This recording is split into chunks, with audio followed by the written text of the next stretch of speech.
Hi everyone, स्वागत है आपके अपने चैनल सरकारी नौकरी में। क्या आपका भी बैंक में अकाउंट है? क्या आप भी एक कस्टमर हैं? तो हो जाइए तैयार पैसा कटवाने के लिए। कैसे पैसा कटवाना है वो भी जान लीजिए। अगर आप बैंक में एक महीने में 3 बार पैसा जमा कर रहे हैं तब तो कोई दिक्कत नहीं, 3 बार पैसा निकाल रहे हैं तब भी कोई दिक्कत नहीं। लेकिन जैसे ही आप 3 बार से ज़्यादा, चौथी बार जैसे ही आप पैसा जमा करने जाएंगे, आपसे 40 रुपये का शुल्क ले लिया जाएगा। अगर आप नहीं देते हैं तो अकाउंट से काट लिया जाएगा। तो दो तरह की इसमें व्यवस्था है। अगर 3 बार से ज़्यादा अगर आप किसी भी तरह का ट्रांजैक्शन करते हैं तो पैसा काटा जाएगा। ये जमा करने का चार्ज 40 रुपये है। निकालने का भी चार्ज देख लीजिए, 3 बार तो आपको छूट है, पैसा निकाल सकते हैं। चौथी बार अगर पैसा निकालने गए तो 100 रुपये का चार्ज आपसे ले लिया जाएगा।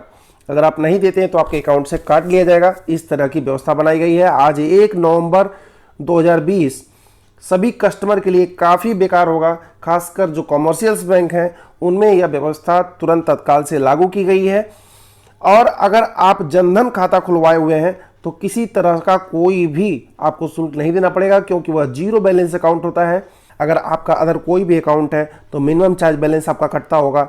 एटीएम आपने लिया होगा तो ईयरली एटीएम का भी चार्ज कटता है, जिसे डेबिट कार्ड कहते हैं।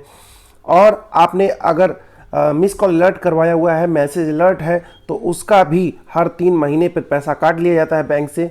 अगर आपने नेट बैंकिंग वगैरह लिया हुआ है, फिलहाल उसका कोई चार्ज नहीं होता है, लेकिन कुछ कुछ बैंक उसमें भी चार्जेस ले लेते हैं, नेट बैंकिंग, मोबाइल बैंकिंग की। और काफ़ी सारी फैसिलिटीज़ हैं जो भी बैंक आपको देती है समय समय पर, उसका चार्ज आपसे काटती रहती है। एटीएम का आपको पता ही होगा कि 4 से 5 बार आप ट्रांजैक्शन कर सकते हैं, मीन्स पैसा निकाल सकते हैं एटीएम से। उससे ज़्यादा निकालेंगे तो उस पर भी चार्ज इसी तरह से कटता है। तो फिलहाल ये काफ़ी बुरी खबर है। जितने भी ग्राहक हैं, जितने भी बैंकों के कस्टमर हैं, उनके लिए बुरी खबर है। पैसे एक तो अभी पहले ज़्यादा काट रहे थे, और ऊपर से 4 बार अगर पैसे जमा करने या निकालने चले गए तो 140 रुपये का चंपत लगने वाला है। बैंकिंग सेक्टर अब काफ़ी मजबूत होता चला जा रहा है, और धीरे धीरे वह मजबूती आ कहाँ से रही है? कस्टमर के पैसे से सारी मजबूती बन रही है।